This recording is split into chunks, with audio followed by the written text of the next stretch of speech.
Most importantly for fans of Arn Anderson, this interview with Rude, Dangerously and Medusa, is the beginning and setting the table of the Dangerous Alliance. And the next couple of weeks, we're going to discuss the creation of the most underrated faction in the history of the business. But for now, let me ask you a few questions from our fans, Arn. Scott Golden wants to know, whose idea was the creation of the Dangerous Alliance? Don't know. Probably Paul's, to be honest with you. You know, Paul had an eye for talent back then. It could have been his. Brad Stanton asks, Arn, putting a mask on is part of wrestling, but not for an established guy like Rick Rude, right? Yeah.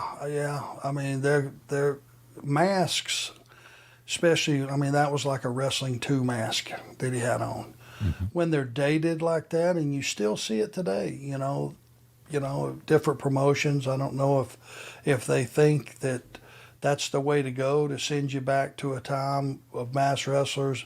But if it's just a plain mask like that, it dumbs down what you're trying to do. You know, other than like a luchador mask, big elaborate something, or like when Ricky Steamboat had on the dragon hood, just something other than a 1980 wrestling mask. If it's not elaborate, it looks cheap. Well, that's how it comes across. There's not much time or effort was put into it. Yeah. Well, listen, guys, we have a lot of good things coming, guys and gals, for our listeners. We're going to have a lot of fun covering the Dangerous Alliance in the coming weeks. Be sure to look out for posts on social media. We're going to be sending out posts because Arn loves to interact with all of you guys, and we want to make sure we answer as many questions as possible. So on to the last two matches of this event, though. The card was headlined by a 2 out of 3 falls match between Lex Luger and Ron Simmons.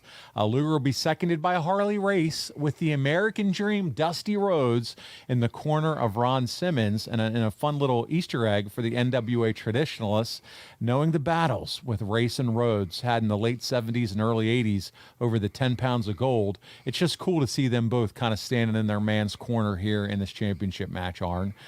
Simmons would lose the encounter with Luger, but this was the first main event match on the big stage for Ron Simmons. How happy were you for your real-life friend, Ron Simmons, for main eventing a world title match on pay-per-view in front of this large crowd? There was time.